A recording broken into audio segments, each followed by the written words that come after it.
Hi friends, thanks for tuning in. I'm so glad you're here, and hello to my new subscribers. It means so much to me that you would be willing to give me a chance, and I really do hope that what you find here is a sense of encouragement, a sense of community, motivation, inspiration, all of the above, because really that's why I started this channel. So I'm hoping that you find that here. And if this is your first time here and you've not watched any of my other videos, then I recommend you take a look at a video I did last week, because it was basically a recap of my past 3 months on Zepbound. So I am on Zepbound. I'm taking 5 milligrams, and I've been doing that since about March, so like 7 months. Okay, so a couple of days ago, I had the pleasure of doing a live with two of the most sweetest people you'll ever know, and that was simply Taisha and Alonda 180. And if you are not following them, which I'm pretty sure if you're following me, you probably are following them, but if you're not, I highly recommend you take a look at their channels and subscribe, because they are just so sweet and open and honest about their journey and their struggles. And I really do think that you would get motivation, encouragement, and all of that from following along with them. So definitely do that if you haven't already. But anyhow, so we decided to do this live. And even though we were really nervous about it, we knew that it would be fun because of you guys. And we, all three of us, had the same sentiment that having this community has been such a blessing to all of us. I've been a part of different online communities, and I have never come across a community that is as supportive as the GLP-1 community is. And like I said, Alonda and Taisha say the same thing. There has been so much encouragement and support and understanding, and we really just appreciate each and every one of you that is following us and encouraging us and just kind of cheering us on, because it has really just been, it's been a huge game changer for us, and we could only hope that we provide that same amount of support for you guys as well. But we knew that even though we were nervous, it was just going to be people who were going to be encouraging and supportive of us trying to do this. And I'm so glad that we did it, because it actually was a lot of fun. Now, there were some hiccups, mainly on my end. I just had a hard time with my Wi-Fi, and I also couldn't figure out how to stream on my channel as well. So it was streaming on Alonda's and Taisha's channel, but I just couldn't figure out how to do it on my end. But actually, that's not totally true. I did know what I was supposed to do. I just, out of nerves, I couldn't remember my login for my YouTube. And then I just started panicking, and I just drew a blank with everything. And so, yeah, but anyway, not that you need to know all that. But anyhow, I'm sorry, I'm rambling.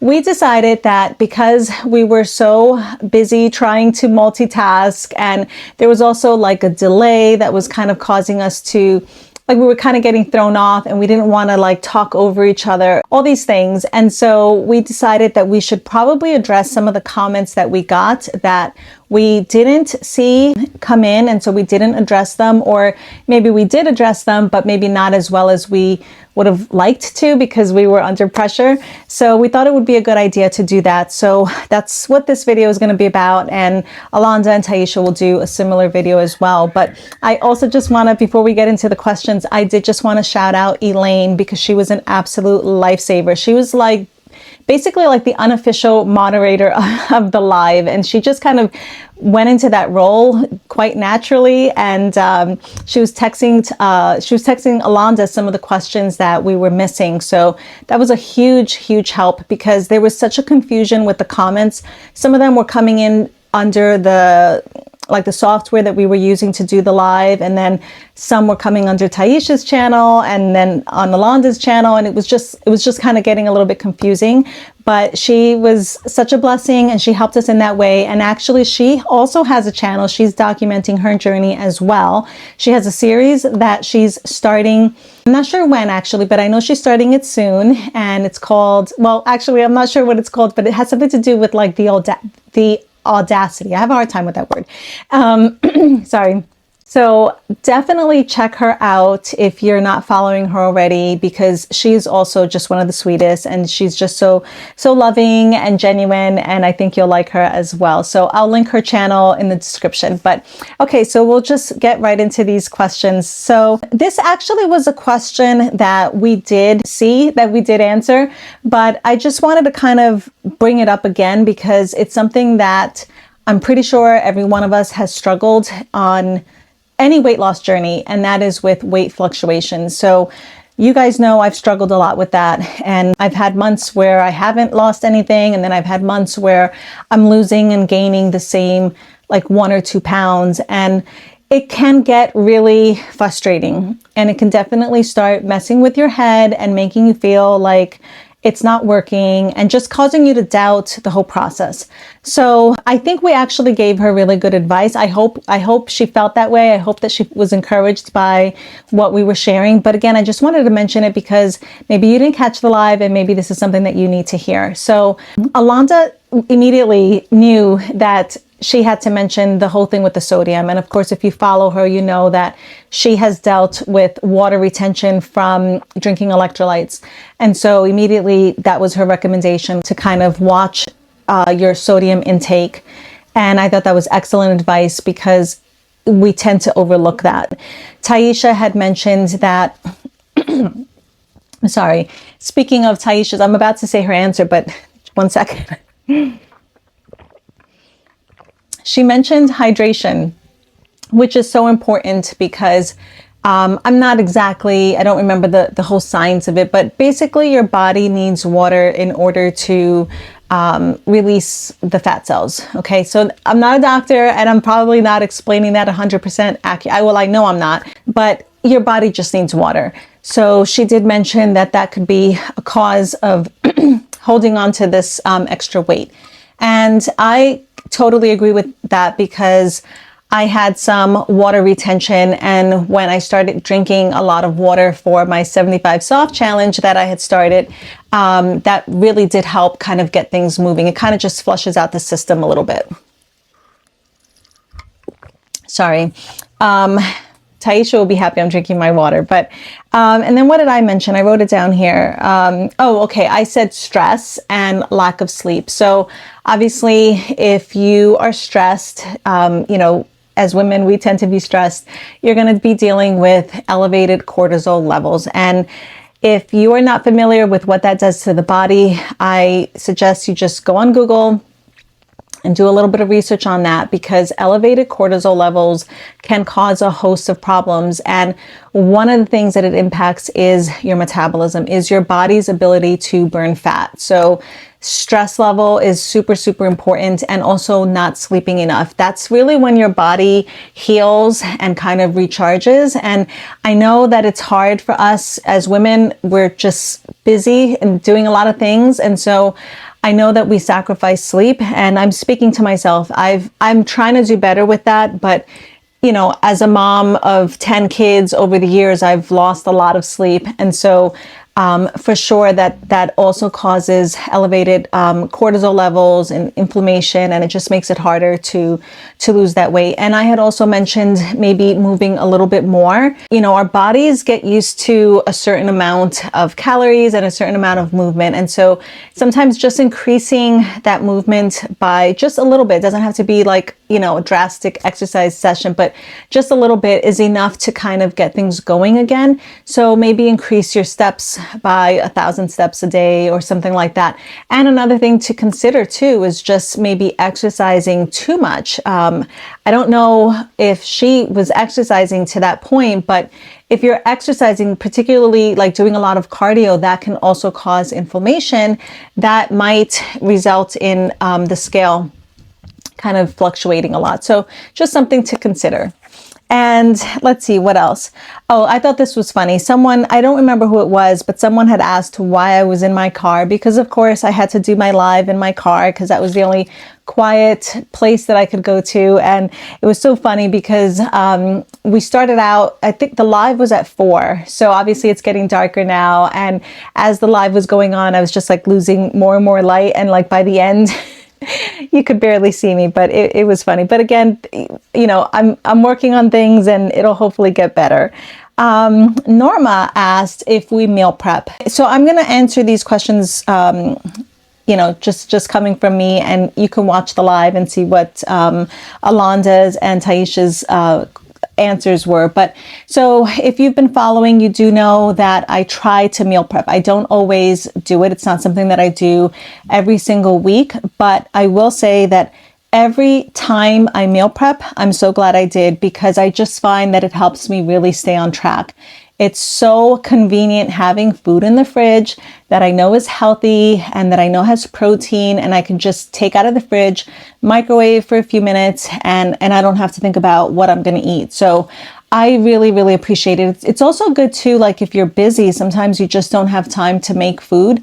And on those days, having that pre-made food is it's such a lifesaver. So I have a whole playlist on different meal preps that I've done and different recipes that I've tried. So you can find that if you just go to the playlist tab, and it's something, it might be like Meal Prep Monday, because I was once upon a time doing a meal prep video every Monday. So I don't do that anymore, but yeah, I was doing it. So there's a few good videos in there. Okay, Shark Bites had asked a question about hair loss because she was dealing with hair loss. So Londa and Taisha don't have that problem. I unfortunately do. I definitely have noticed my hair thinning quite a bit. And I'm not necessarily thinking it's due to the medication. I don't really even think that it's because of the weight loss. I'm sure maybe some of it has to do with weight loss, but that's one of the reasons why I wanted to lose the weight slow and steady. I didn't want to have like a very drastic weight loss because of course that would, cause stress and it would cause me to lose my hair. So I was being very mindful of that from the very beginning. And so I really just wanted to lose 1 or 2 pounds a week. I've also been wanting to focus, or I have been focusing on protein, because a lack of protein when you're on a weight loss journey can lead to hair loss. So I unfortunately don't have any great solutions for that. To be honest with you, the only thing I can offer is that you look into maybe vitamin deficiencies. A lot of times that can be an easy, quick solution. I am currently taking these vitamins, and I will put a picture up on the screen so you know what they are, but it's called Nutrafol. I guess that's how you say it. And I have not been very consistent with taking them. I was doing really well, and how it usually is with me, I start off strong in the beginning, and then it kind of gets, I get off track. But I have actually started taking them again a couple of days ago. So what I'm hoping to do is, I took some pictures of my hair loss before I started the vitamins, and you're supposed to take these vitamins for 3 months before you can even know if it's working, before you could see some changes. It has excellent reviews on Amazon. I'm hoping I'm one of those people that has good results from it.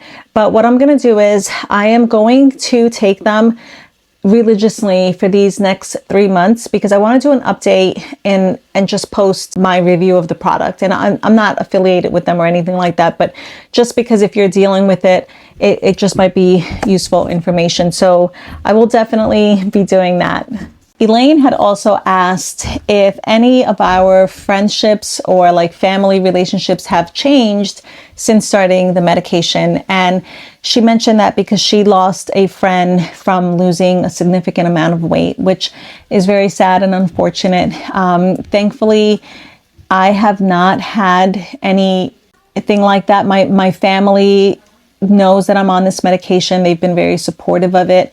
And as far as my friends, I really don't have any in real life friends, except my one girlfriend I've had since we were kids. And so she knows I'm on the medication, and she supports me on this journey. So I've been very fortunate with that. I think really what it comes down to is that the people closest to you are more likely, and this is not always the case. I've heard a lot of, very unfortunate stories, but I think the people closest to you know how important this medication is to you, and they can see like firsthand how it's changing your life. And so I think those people are more likely to be supportive over maybe acquaintances or people you work with, coworkers or things like that, that maybe they're judging you for it. And that was actually another question that had come up. I don't remember who asked it, but somebody had asked about if we share the fact that we're on this journey with our friends and family because of the fact that there's so much negativity and so much judgment. And I really do feel bad for people that feel like they have to keep this a secret. I thankfully don't have to do that because I don't really have a wide circle of friends that I have to worry about, like what their opinion is going to be of me because I decided to do this.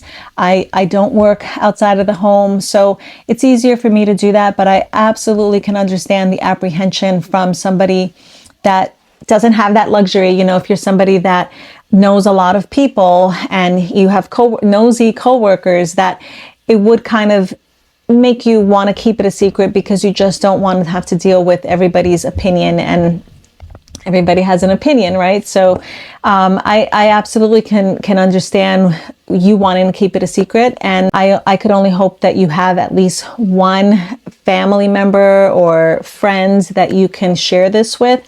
But if not, that's what this community is about. And I've realized just in reading different comments and getting to know you guys that there's a lot of you that haven't told anybody. And I really do hope that this community kind of helps fill that void so that you feel like you're not alone, because you're definitely not alone, and we're all in this together. So thankfully I have not had those issues. Norma had also asked if we like working out and where do we work out. So if you've been following me a little while, you know that I'm kind of going through this little period right now where I'm not working out. And actually this reminds me, I was watching Taisha's video that she posted this morning. So you guys are watching this on Wednesday. I'm actually recording this, it's Monday. So her video I was replying, and it kind of made me think about what's really going on with the fact that I've kind of not been working out. And I'm not going to get into that here because I really just want to get to these questions that we didn't get to answer. But it definitely made me realize that there were some old mindsets creeping in, and I'm so grateful for this community, because honestly, I don't even know if I would have thought that through until I was writing that comment out that I even realized what was going on here. So I'll share more about that probably next week. But why did I mention that? Oh, right, because I was talking about working out. So currently right now I am not working out. As far as where I would work out, you might have noticed I was working out on my porch. It started to get too cold for that, so I did bring all my weights back inside. And so it's not that I haven't worked out at all in 2 months, but as far as being consistent, I have not been consistent in my workouts since end of August, beginning of September. So I'm gonna have to work out in the house, which for me is a little bit challenging because I do have a toddler that just is involved in everything I do. And so when I bring out the weights, he thinks they're fun. And of course, I'm trying to make sure he doesn't pick something up and break a foot or something. So yeah, it is what it is. Then Debbie and Chrissy had also asked about our experience with a stall and how we moved forward. If you've been here from the beginning, month 4 is really where I hit a stall.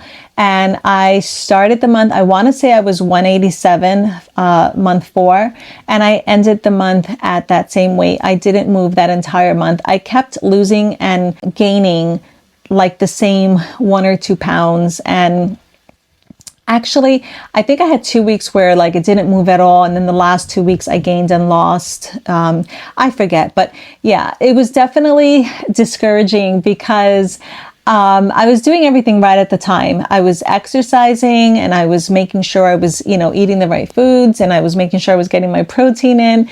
And so you expect that when you're putting in that kind of consistent effort, you expect to see the scale go down. And so without a doubt, it was very discouraging, but I just knew enough to stick with everything I was doing and not let that discourage me, which that in itself was a victory, because in the past, if I had hit a stall that lasted that long, I mean, even less than that, that would have absolutely been an excuse for me to overeat. I would have felt like, it wasn't working, my body was broken, and I would have just, had like a little pity party that would have resulted in me overeating. So that was actually a pretty significant, for me, non-scale victory. The fact that I stuck with what I knew I was supposed to do. And eventually, of course, my body did catch on and it did break the stall. But during that time, it was definitely a little challenging. So my advice for you, if you're going through a stall, is to continue doing what you're doing, especially if you know that you're doing everything right. If you know that your nutrition is on point and maybe you're even exercising consistently, just stick with that. And eventually your body really, truly will catch on. If you feel like there could be room for improvement, then yeah, obviously maybe improve one of the areas first. Like, you don't have to go crazy and try to improve everything, right? You don't have to go from eating, processed foods to all natural foods, overnight, or exercising 5 days a week or anything like that. But maybe just pick one thing that you can work on and work on that for a couple of weeks and then maybe add in something else. So another thing is just moving a little bit more. And it's kind of like the same advice that we had shared with the weight fluctuations. If you're in a stall, maybe just increase your movement a little bit more. If you're exercising and you're kind of exercising excessively, then maybe cut back a little bit. But the whole point is to just trust the process. Like, your body will regulate itself. It sometimes just takes a little bit of time. And depending on how damaged your metabolism is, it may take a little longer to kind of get things going again. But I think what's important too, that's often overlooked, is not eating enough calories. So obviously, if you're on a medication that kind of suppresses appetite and helps you not think about food as much, there's a good chance that you're also not eating as much as you should. So your body needs to feel that, like, safe, basically. It needs to feel like it's okay to lose weight, because your body's main objective is to keep you alive, right? And so if it doesn't feel safe to shed that extra weight, it will do all it can to hold on to it. And it'll do that by conserving energy and slowing down your metabolism. Actually, that's really how it works. It'll slow down your metabolism so that you will hold on to that fat and you'll conserve energy. So we want to make our bodies feel like, our metabolism feel like it can do what it has to do, but it's not going to do that if it's not getting enough fuel. I would recommend, if you're in a stall, maybe reevaluate how many calories you're taking in. You could also try eating at maintenance calories for a week or two and then go back into your deficit to see if that's enough to make a change. I know that some people do that, and it's Calorie Cycling, I think, is the name for it, where they eat at a deficit for several weeks and then they have a certain amount of time where they eat at maintenance. And I think that's a really smart thing, because I think it does kind of keep your body guessing so that it's easier to not have these stalls. So just something to consider.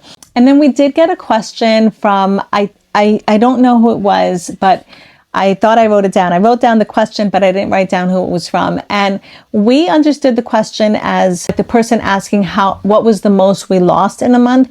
But in rereading the comments afterwards, I realized that the person had asked how much we lose a month. So I think they wanted like an average of how much we lose a month. For me, when I first started, up until about 2 months ago, I was losing pretty much on average 2 pounds a week. So aside from that, like, first week or so where I lost a lot of weight, it has been consistently about 2 pounds a week. 2 months ago, that has definitely slowed down, and it's more like 1 pound or 1.5 pounds. And I think a lot of that has to do with the fact that I'm not exercising. I never cut my calories down super, super low because I was exercising. So my calorie deficit was really made up from, just eating less food and also burning more calories. So it was like a combination of the two. And now that I'm not exercising as much, I'm definitely trying to consume a little less calories just to make up for that lack of movement. And I've also heard that as you get closer to your goal weight, your weight loss slows down a little bit too. So I think that was what she was looking for. So another question we got was about electrolytes. And I'm pretty sure that we all have the same view on electrolytes, but definitely take a look at the live so you can hear Alonda's and Taisha's viewpoint on this.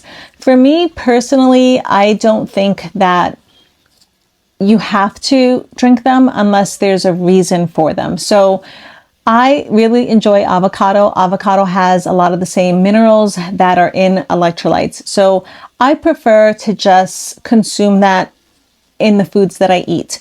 So over the summer, I was eating a lot of watermelon that also has a lot of electrolytes. And I just prefer to do it that way as opposed to drinking something, because I think when you drink it, it's much easier to overconsume and take in a lot more than you actually need. So that's my personal opinion. Somebody in the comment had said that when you're on a GLP-1 medication, because you're supposed to drink a lot more water to kind of help with the constipation, that increased water intake can lead to obviously will lead to urinating more. And when you urinate more than usual, it can cause leg cramps. So again, if you have a situation like that, then maybe, sure, electrolytes might help with that. If you're not having that issue, do you need to be drinking it? It's just being aware of why you're drinking it in the first place. And so that's something to consider. Mindy had also mentioned that she trains for a triathlon, and so she's working really hard and she's sweating a lot and she needs the electrolyte. That's another good reason of why you might need it. If you're exercising for a long period of time and you're sweating that entire time, it might be a good idea to kind of replenish some of those electrolytes. I don't think that doing a 45-minute workout where you're sweating, in my opinion, I'm not a doctor, but in my opinion, I don't think that's quite the same as like what Mindy was saying. If you're training for a triathlon, then surely you're just sweating and you're kind of keeping your body in that state for a prolonged period of time. I think that might be a smart idea to have some electrolytes. And I just want to read something that she wrote because I think it's very useful. So she wrote, electrolytes help us hold on to hydration. Drinking too much water dilutes your blood and decreases the electrolytes in your body, especially sodium. So that's also something to consider. If you're drinking a little bit too much water, then like she points out, if it's diluting the electrolytes in your blood, that might be a reason to replenish them with electrolytes. So I just want to point out again that I'm not against electrolytes. I just think it's important that you know why you're drinking them. Just something to consider. We're all on this journey and we all have different ways of tackling things, and that's what makes it interesting, right? So let's see. Adrian asked, is it hard to maintain your diet when you have to cook for family? And I would say that thankfully I don't really eat too different from what my family eats. So typically I'm really not making different food for me. On nights where they're eating something like macaroni and cheese and hot dogs, or hot dogs and beans, those nights, yes, I don't eat that food. One, I'm not a big fan of it anyway to begin with. Two, I would normally have eaten it, but now I'm just really aware of how many calories, different things have. And so I just feel that it's not really a good use of my calorie amount. So I will make something else. And three, it just doesn't have a lot of protein. So when it comes to foods like that, yeah, I'll definitely make something else for myself. Even if it's just, scrambling, 3 or 4 eggs and having that with some yogurt or something. It doesn't have to be like complicated, but I do try to focus on my protein. So on nights where they want a meal that doesn't really have a lot of protein, I try to eat something else. But normally it hasn't really been a problem. We pretty much eat the same things. What I might do is serve myself a bigger portion of the meat so I get more protein. But other than that, it hasn't really been too hard for me to cook separate foods for myself. I guess because I'm not doing it for every meal, so I guess that helps. It's only occasionally at dinner time. So Mariella asked, what are some mistakes we have learned and what would you say to someone new to the journey?